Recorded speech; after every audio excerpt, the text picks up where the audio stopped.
Bonjour tout le monde. Alors j'ai eu un certain nombre de demandes d'explications sur l'utilisation des cartons stop et alerte, entre autres.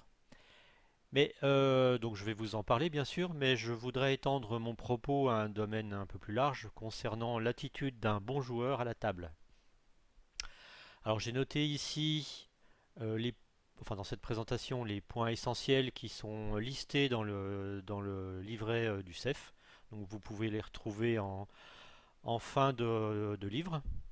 Et puis je me permettrai donc à la fin de cette présentation d'ajouter quelques petits commentaires personnels. Donc on va parler éthique. Alors la première chose, bien sûr, c'est de saluer ses adversaires en arrivant ou en quittant la table. Donc vous choisissez la meilleure façon de les saluer. Sur une partie de bridge, il y a dans une compétition, dans un tournoi, vous avez un arbitre. L'arbitre Donc l'arbitre est là pour permettre au jeu de se dérouler selon les règles et éventuellement de rétablir l'équité. Alors, comme indiqué, si vous constatez une irrégularité quelle qu'elle soit, il faudra appeler l'arbitre. Alors, ce qui est bien précisé dans le CEF, c'est que l'irrégularité n'est pas toujours du fait de vos adversaires. Vous pouvez constater que votre partenaire, par exemple, commet une irrégularité. Alors il s'agit des annonces. La plus classique, c'est une annonce hors tour ou une insuffisance d'annonce. Par exemple, le joueur à sa droite a mis deux piques et votre partenaire sort le carton un cœur. Donc là, c'est embêtant. Vous avez le droit d'appeler l'arbitre. Pour la simple et bonne raison qu'on règle pas, on fait pas la police à la table, même si on est soi-même arbitre. Donc voilà, les appels classiques, c'est l'entame hors tour. Alors effectivement, c'est je sais pas, c'est Est qui devait entamer et c'est Ouest qui entame. Alors surtout, c'est ce qu'on verra par la suite, l'entame hors tour face visible. Parce qu'à la limite, une entame hors tour face cachée, il n'y a pas eu de problème. Donc là, c'est entame hors tour visible. Bon, la renonce, c'est aussi un cas classique d'appel d'arbitre. Le carton stop. Alors, à quoi ça sert? Alors, le carton stop doit être posé sur la table avant une enchère à saut. Ce qui est important, c'est le saut. Pourquoi? La plupart du temps, le saut, enfin la plupart du temps, il y a deux configurations possibles. Le saut, c'est soit vous avez un jeu fort, soit vous avez un jeu faible. Par exemple, vous pouvez faire un saut en ouvrant les hostilités des enchères avec une annonce de 2 carreaux forcing de manche. Vous avez fait une enchère entre guillemets surprenante, puisqu'on s'attend soit à ce que vous posiez le carton passe, soit à ce que vous posiez un carton de 1 quelque chose. Donc, le fait de faire un saut, alors donc pour une annonce forte, 2 carreaux, forcing de manche, ou pour une annonce faible, par exemple 3 piques, un barrage, il se peut que votre adversaire de gauche, notamment si vous avez fait une annonce faible, lui, qu'il ait du jeu. Et s'il a du jeu, il va quand même réfléchir, se poser une question, est-ce que je dois faire une intervention ou pas? Et donc, en posant le carton stop, vous lui laissez la possibilité de réfléchir une dizaine de secondes, et cette réflexion d'une dizaine de secondes ne va pas donner une information à son partenaire à lui, comme quoi il a du jeu. Donc c'est très important. Vous posez le carton stop.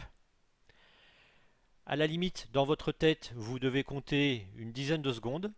Et c'est au bout de ces 10 secondes que vous allez retirer le carton stop. Ce qui laisse la possibilité à votre adversaire, donc de gauche, de réfléchir. Alors je vais ôter mon petit zigoudi. Hop.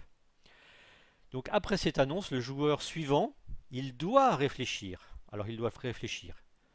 Donc un point important, c'est-à-dire même s'il n'a rien à dire, il doit passer un petit moment avant de faire la moindre annonce, même si l'annonce passe. En fait, ce qu'il faut bien voir, c'est que vous n'avez pas le droit de poser un carton passe instantanément après avoir vu le stop. Alors là, cette fois-ci, donc on change de position. C'est votre adversaire à votre droite qui pose le carton stop, qui fait une annonce. Vous n'avez pas le droit instantanément de poser le carton passe. Ça veut dire en fait que vous n'aviez rien à dire et que de toute façon qu'il ait dit un trèfle, un carreau ou trois carreaux, vous alliez passer. Donc là, vous donnez une information illicite à votre partenaire. Vous n'avez pas de jeu. Attention, si vous passez trop vite, les adversaires pourraient être en situation d'appeler l'arbitre. Donc faites très attention à ça. Vous devez passer un petit moment à réfléchir. Enfin, à réfléchir. Bon, 10 secondes. Hein. Et ensuite, vous posez le carton que vous vouliez poser, soit passe, soit contre, soit ce que vous voulez. Donc ça, c'est le carton stop. Voilà, et on attend bien évidemment que le carton stop ait été retiré avant de faire son annonce. Le carton alerte. Alors le carton alerte, c'est un peu plus compliqué, on va dire, et un petit peu plus long.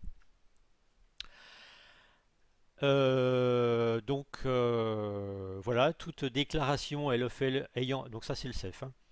Toute déclaration ayant fait l'objet d'un agrément explicite ou implicite entre partenaires doit être alertée donc, par le partenaire de celui qui fait l'annonce. Donc attention, hein, c'est pas comme BBO. C'est-à-dire le numéro 1 fait une enchère, comment dire, particulière, voilà, c'est le numéro 3 qui doit alerter. C'est le partenaire de celui qui a fait l'annonce qui doit alerter. Alors, de façon... alors, qu'est-ce que c'est qu'une annonce, un agrément explicite ou implicite? Concrètement, on va dire que c'est une annonce qui ne montre pas... qui n'est pas naturelle. C'est-à-dire que, par exemple, ouvrir de 2 carreaux, forcing de manche, cela ne veut pas dire que vous avez du carreau. C'est quelque chose de conventionnel. Donc, vous devez alerter. Alors, attention, justement, le 2 carreaux forcing de manche est une enchère du CEF. Mais ce n'est pas parce que cela fait partie du CEF que cela ne doit pas être alerté. Point très très important. Ce qui veut dire que quasiment toutes les annonces du CEF doivent être alertées. Alors comment est-ce qu'on fait? On pose le carton alerte et on le retire. Alors là, je ne sais pas si j'en parle tout de suite. Oui, voilà. Alors attention, vous pouvez avoir des annonces qui peuvent porter à confusion par rapport au CEF. Exemple, le 2 carreaux forcing de manche, c'est ce que la plupart des joueurs vont jouer. Mais certains vont jouer le 2 carreaux multicolore. Donc, votre partenaire, si vous jouez le 2 carreaux multicolore, votre partenaire pose le 2 carreaux, vous devez alerter, mais vous devez signifier à vos adversaires que c'est vraiment une alerte bien particulière. Par exemple, vous tapotez sur le carton alerte.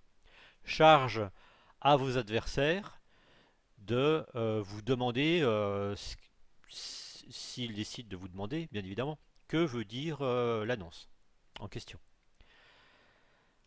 Alors, cas qui peut paraître anodin, mais le 2 trèfle Steman, sur l'ouverture de 1 sans atout, le 2 trèfle doit être alerté, puisque vous n'annoncez pas que vous avez du trèfle, mais vous faites une enchère conventionnelle, même si elle fait partie du CEF. C'est-à-dire qu'en gros, il faut tout alerter. À partir du moment où l'annonce que vous faites ne correspond pas à une annonce naturelle, d'une couleur naturelle. Alors je ne vais pas toutes les lister ici, hein, il y en a une tripotée.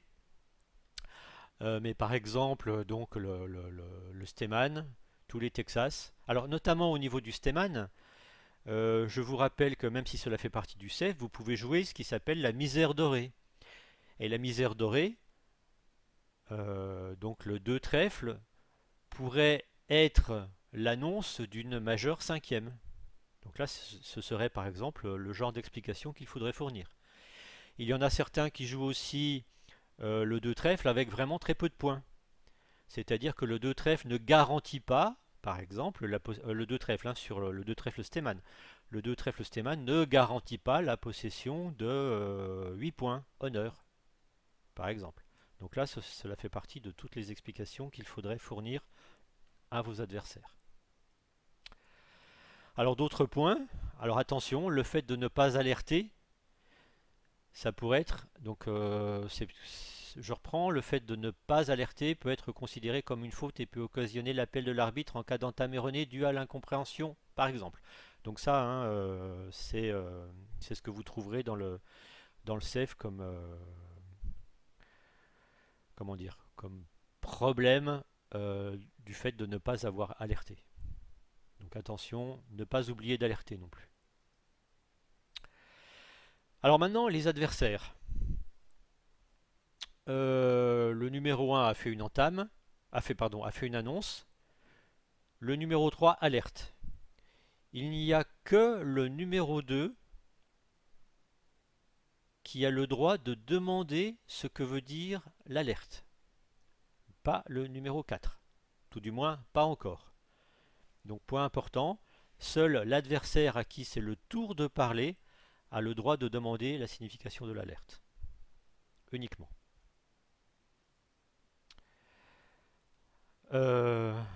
Alors là, je pense que c'est pas 2, mais c'est ne. Alors donc attention, on ne pose la question en cours de jeu que si vraiment on envisage de parler. Donc ça, c'est un point de vue tactique, je dirais. Il ne faut pas demander la signification de l'alerte si en fait vous n'avez pas de jeu.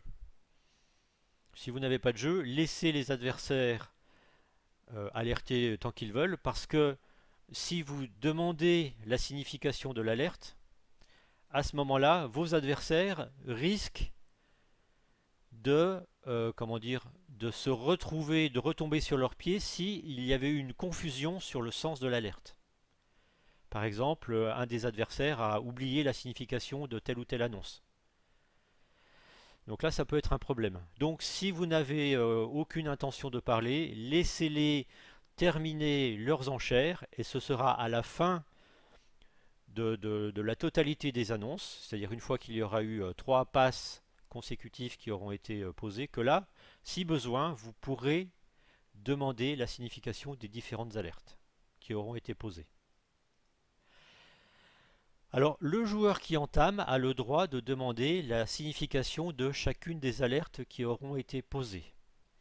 Donc attention, un joueur alerte une annonce, c'est à lui que vous devez comment dire, demander la signification de l'alerte. Hein, ce n'est pas à un seul et même joueur que vous allez demander la signification de la totalité des alertes. Et donc l'importance, oui, alors aussi point particulier, il est interdit de donner bien évidemment spontanément l'explication d'une alerte. Vous ne devez donner une explication que si les adversaires vous demandent une explication. Si vous faites ça, vous risquez d'avoir un appel d'arbitre, puisque finalement vous allez donner une information non pas aux adversaires, mais vous allez donner une information à votre partenaire, du genre vous avez compris l'alerte, ou bien au contraire vous n'avez pas compris, enfin vous avez compris l'alerte, vous avez compris son enchère, ou bien au contraire vous allez dire à haute et intelligible voix que vous n'avez pas compris son enchère en donnant une explication erronée. Donc attention, c'est strictement interdit de donner une explication de façon spontanée. Vous devez attendre que vos adversaires vous demandent l'explication. Il est également aussi interdit de dire à son partenaire qu'il a oublié d'alerter, parce qu'à ce moment-là, vous donnez encore une information comment dire, illégitime à votre partenaire, parce que si ça se trouve, s'il a oublié d'alerter, c'est parce qu'il n'avait pas compris votre enchère. Donc tout ça, attention, vous risquez d'avoir un appel à l'arbitre. Alors, donc à la fin des enchères, tout le monde doit avoir posé le carton passe. Donc bon, voilà, ça c'est bon, c'était précisé dans le CEF au niveau de l'éthique, c'est assez évident. Mais surtout, point important, c'est que le déclarant, donc celui qui va jouer, hein, et le mort doivent laisser leurs enchères sur la table jusqu'à ce que l'entame soit posée. Donc je précise aussi que l'entame doit être posée face cachée. Pourquoi face cachée? Parce que donc vous avez choisi en tant que numéro 2, hein, vous avez choisi une entame, vous posez votre entame face cachée et c'est uniquement à ce moment-là que le numéro 4 aura le droit de demander des explications sur les alertes qui auront été posées, mais pas avant. Parce que si le numéro 4 demande des explications, cela peut avoir, comment dire, une inférence sur l'entame que va choisir le numéro 2. C'est-à-dire que le numéro 2 va se dire, tiens, mais pourquoi mon partenaire demande une explication là-dessus? C'est que peut-être, enfin, etc., etc. Et attention, si le numéro 4 demande une explication avant l'entame, les adversaires, enfin le déclarant, pas le mort, hein, le déclarant pourrait appeler l'arbitre. Attention à ce point-là. Donc, vous laissez vos enchères et vous, donc, le déclarant, une fois que l'entame aura eu lieu face cachée, que le numéro 4 aura pu demander une explication sur les alertes, donc là il va donner son agrément sur l'entame qui va devenir bien évidemment face visible, et à ce moment-là vous rangez vos enchères dans le bidding box. Donc là, on en a déjà parlé. Donc au niveau de l'entame, l'entameur, donc c'est le joueur qui entame qui a le droit de demander des explications, mais pas encore son partenaire. Alors des explications non seulement sur les alertes, mais pas nécessairement sur les alertes, sur des enchères autres. Donc on a déjà vu, le joueur qui entame doit faire son entame face non visible, face cachée, et il attend que son partenaire dise OK. Et à ce moment-là, hop, d'abord, le partenaire, comme je l'ai signifié précédemment, il pourra à son tour poser des questions sur les enchères, les alertes, etc. Et c'est ensuite que l'entame pourra être faite face visible. Quelques points particuliers, c'est qu'on a donc le droit de tabler. Donc ça, c'est écrit dans le CEF, hein, donc on a le droit de tabler. Alors déjà, c'est comme je vous ferai remarquer qu'on est souvent en retard, donc quitte à faire, si vous pouvez tabler, tablez, ça fait gagner du temps. Ça vous permet de profiter de quelques minutes si vous êtes en avance pour décompresser. Alors pas pour régler vos comptes, hein. Vous n'avez aucun compte à régler et il est préférable, notamment en compétition, de ne pas discuter de telle ou telle donne, puisque vos adversaires, disons les autres compétiteurs, risqueraient d'entendre des informations et ce n'est pas bon. Alors si vous avez décidé de tabler, donc vous tablez, le jeu s'arrête. Alors point important, c'est que il est strictement interdit de reprendre votre jeu, quel qu'il soit. C'est fini. Par contre, vous pouvez contester donc les conclusions du joueur, de celui qui a tablé. Eh bien, la seule façon de contester, c'est d'appeler l'arbitre. Il est hors de question de, comment dire, de régler entre guillemets les comptes directement à la table. S'il y a un problème, quel qu'il soit, ben voilà, il y a un arbitre qui est là pour régler les différends qui pourraient exister. Alors surtout, il y a un point, alors là c'est bon, si tout est maître, c'est incorrect de continuer à jouer carte après carte. C'est-à-dire, quelque part, vous devez tabler quand tout est maître. Il est hors de question de laisser vos adversaires réfléchir. Normalement, vous devez tabler. Voilà, si on table, alors attention, euh, quand vous tablez, et s'il reste des atouts dehors, vous devez signifier le fait que vous allez purger les atouts restants. Et vous indiquer comment vous purgez les atouts restants. Si vous ne le dites pas, alors là, c'est sûr que l'adversaire va appeler l'arbitre, et l'arbitre, la plupart du temps, enfin moi je ne suis pas arbitre, donc je ne sais pas exactement comment ça va être réglé, mais la plupart du temps, eh bien, l'atout extérieur fera une levée par la coupe. Donc là, attention quand même, hein. Même si vous avez tout maître, si vous pensez avoir tout maître et que vous jouez un contrat à l'atout, hein, bien sûr, à ce moment-là, dites voilà, en cas de comment dire, je commence par jouer les atouts. S'il en reste, vous pouvez avoir un doute et ensuite vous annoncez que tout est maître. Je vous rappelle également qu'un joueur, quel qu'il soit, donc dans le flanc ou le déclarant, tant qu'il n'a pas euh, retourné sa carte, je veux dire sa carte, donc il joue une carte, visible bien sûr, tant que la carte est visible, tous les joueurs doivent laisser la carte visible. En fait, il est en train d'analyser, donc déclarant ou flanc, hein, est en train d'analyser la hauteur des cartes. Hein, ça fait partie de la signalisation et donc on a souvent besoin d'avoir la valeur des cartes présentes sur la table pour réfléchir à la signification des différentes cartes qui ont été jouées. Donc vous devez attendre que tous les joueurs aient rangé leurs cartes. Mais évidemment, hein, on a le droit de réfléchir. Ça c'est quand même heureusement qu'au bridge on a le droit de réfléchir parce que sinon ce serait quand même pas très drôle comme jeu. Alors on a le droit de réfléchir, mais vous n'avez pas le droit de réfléchir sans raison valable. Alors attention, encore une fois, c'est une question d'éthique. Vous avez un singleton dans votre main. Il est interdit de réfléchir ne serait-ce que 15 secondes et pour jouer ce singleton.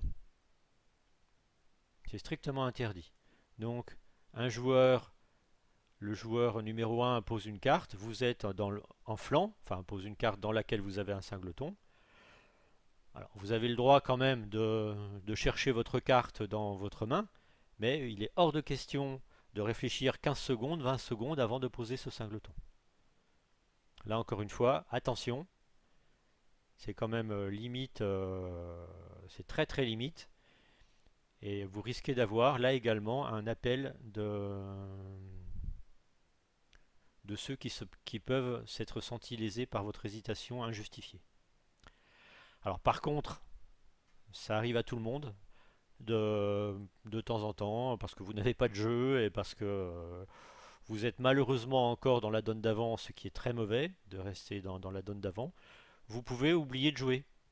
Donc, ah bah zut, excusez-moi, vous devez vous excuser parce que vous n'avez pas, vous n'étiez pas en train de réfléchir sur la carte que vous alliez jouer, mais en fait vous étiez tête en l'air. Donc vous devez vous excuser et donc signifier que vous ne vous étiez pas rendu compte que c'était à votre tour de jouer. Quelques autres points au niveau du jeu de la carte. Alors ça c'est quand même extrêmement important. Donc à la fin de chaque partie, vous devez laisser vos cartes dans l'ordre et surtout vous devez demander, que ce soit déclarant ou au flanc, au niveau du flanc, voilà, 4 piques égales, tout le monde est d'accord. Si tout le monde est d'accord, si les adversaires sont d'accord, à ce moment-là et uniquement à ce moment-là, vous rangez, vous avez le droit de ranger. N'oubliez pas de battre votre jeu avant de ranger dans les étuis.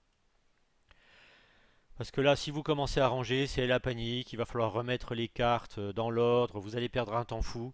Donc ne rangez pas votre jeu tant que l'adversaire ou les adversaires n'ont pas donné leur accord sur le résultat. Alors point aussi extrêmement pénible, c'est que l'étui doit rester sur la table et ne doit pas bouger. Alors il y en a certains qui le déplacent, qui le mettent de côté.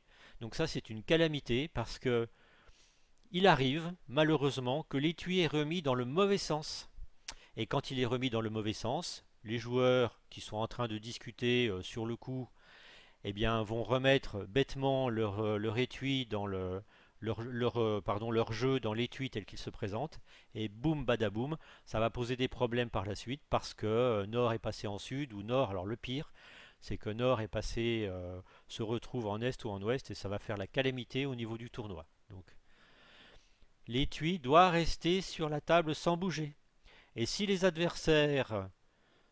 adversaire le touche ou le déplace, vous êtes en droit de demander à ce qu'il soit remis en position. Et je vous conseille, je vous suggère d'insister sur ce point-là. Et s'ils ne sont pas contents, eh bien vous appelez l'arbitre. Pas de problème. Vous êtes dans votre droit. Alors, aussi au niveau, comment dire, de la façon de jouer. Donc, que ce soit déclarant ou au niveau du flanc, donc on a le droit de faire son plan de jeu. Et non seulement on a le droit, mais on a le devoir de faire un plan de jeu, c'est-à-dire de prendre quelques secondes pour faire le plan de jeu en question. Même s'il y a un singleton au mort. C'est-à-dire que l'adversaire entame une carte, il y a un singleton, le déclarant fait son plan de jeu. Mais l'adversaire fait également son plan de jeu. Donc personne ne doit jouer le singleton du mort. Surtout pas le mort.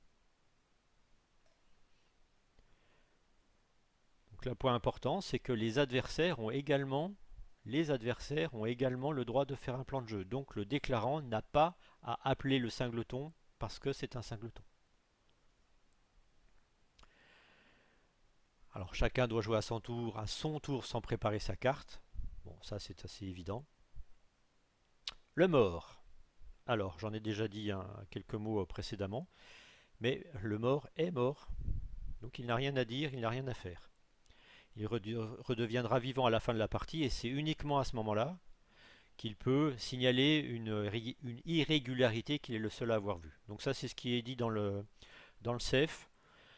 Par contre, ce qui est dit également, c'est qu'il a le droit d'intervenir en cours du jeu dans quelques conditions, dans un nombre limité de conditions, quand je dis quelques conditions. C'est-à-dire s'il constate ou s'il pense que son partenaire commet une renonce. C'est-à-dire il a le droit de dire tu n'as plus de cœur, tu n'as plus de trèfle. Ah ben non, effectivement, je me suis trompé. Il a le droit de le dire. Alors, cas assez classique, c'est s'il joue de la mauvaise main. C'est-à-dire, il sort une carte de sa main alors que c'était le mort qui était en main. Donc là, on a le droit de tapoter sur la table en disant tu es au mort, par exemple. Et ce que le mort a le droit de dire. Alors vous savez que quand on relève comment dire, les cartes, on les positionne de façon horizontale quand on n'a pas fait la levée et de façon verticale quand on a fait la levée. Mais il arrive parfois que votre partenaire se trompe dans le sens où il a positionné, alors votre partenaire ou les adversaires, il arrive parfois qu'ils se trompent dans la position où ils ont positionné leur levée. Donc plutôt que d'éviter des soucis en fin de partie, le mort a le droit de préciser ah tiens, vous n'avez pas fait la levée ou vous avez fait la levée. Ça évitera vraiment des emmerdes en fin de partie. Mais il n'a pas le droit de se manifester autrement. Alors là, pour être honnête, de signaler pardon, une irrégularité, euh, je ne sais pas exactement ce que le CEF veut dire, notamment si c'est une irrégularité et la signaler en fin de partie, ça risque d'être un peu compliqué. Je pense qu'il vaut mieux la signaler. Enfin, bon, là je sais pas trop. À voir. Alors, donc là, jusqu'à présent, j'avais fait un petit résumé de ce que vous pouvez trouver dans le CEF concernant éthique et arbitrage. Maintenant, quelques petites remarques personnelles. Alors, on passe par tous les sentiments, souvent entre vous-même et votre partenaire. Hein, ça peut passer comment dire, de situations où vous ne vous parlez plus, de situations où tout se passe très bien, ou de situations un petit peu plus compliquées. Alors, je vous rappelle que s'il n'est pas première série nationale et s'il n'est ni champion d'Europe, c'est que vous non plus. Donc, faites attention dans vos remarques. Et je dirais que la plupart du temps, il vaut mieux ne pas faire de remarques à la table, mais plutôt attendre, noter sur un papier, tiens, à la donne numéro 12, qu'est-ce qui s'est passé à la donne numéro 12? D'abord, est-ce que vous êtes vraiment sûr que c'est votre partenaire qui a fait une erreur? Moi, je pense qu'il vaut mieux en discuter plus tard. Et il faut bien savoir qu'une compétition, c'est quand même quelque chose de très long. Ça peut durer sur un week-end. Et même si ça dure sur un week-end, si vous commencez à vous échauffer les esprits sur la donne numéro 12, ou 2, peu importe, vous risquez de traîner ça sur la donne numéro 3 ou sur la 4 ou sur la 5. Si vous voulez progresser, d'abord, ne faites pas de remarques à votre partenaire. Simplement, vous notez, tiens, il faudra qu'on reparle de cette situation plus tard. Et gardez votre énergie pour la donne suivante. Et surtout, alors, ça ne sert à rien de hausser les épaules, de lever les yeux au ciel ou éventuellement de jouer une carte violemment sur la table parce que vous pensez, vous voulez signifier à votre partenaire qu'il a fait une bêtise. Moi, je ne suis pas sûr que ce soit lui qui ait fait une bêtise, et quand bien même il aurait fait une bêtise, c'est probablement parce que vous lui avez mal expliqué la convention, ou que la convention était compliquée, ou que vous venez de voir une nouvelle convention. Donc, vous notez calmement, donne numéro 10, et on en reparlera plus tard. On en reparlera peut-être le soir à table, parce que de toute façon, il vaut mieux s'expliquer et dire ah bah tiens, j'ai joué comme ça, j'ai fait telle annonce parce que telle raison, etc. Hop, est-ce que j'ai encore autre chose? Voilà, les tournois, les compétitions sont souvent très longs. Il s'est passé quelque chose sur une donne, la donne est passée, c'est fini. Restez concentré sur la donne actuelle, sur la partie actuelle. Faites votre plan de jeu sur la donne que vous êtes en train de jouer. Mais surtout, ne perdez pas d'énergie à ressasser ce qui s'est passé sur la donne précédente. La donne précédente, c'est fini, c'est passé. Il ne faut plus en parler. Vous devez être 100%, voire même 120% sur la donne actuelle. On en reparlera plus tard. Voilà, le lendemain, à tête reposée et surtout avec les bons bouquins ou avec votre feuille de convention. Et s'il y a un problème, c'est que votre feuille de convention n'est pas satisfaisante. Donc on en reparle, on va demander à des experts. Alors pas à moi, hein, je ne suis pas un expert, moi je donne mon avis. Je serai expert peut-être un jour, mais pas pour le moment. Discutez-en avec les très bons joueurs de votre club. Voilà, c'est vraiment le bon conseil que je peux vous donner. Enfin, que j'espère vous donner. Voilà ce que j'avais à vous dire pour aujourd'hui. J'espère ne pas avoir été trop long et on reparlera du jeu de la carte et puis des enchères en intervention dans les prochaines séances. Ciao, merci.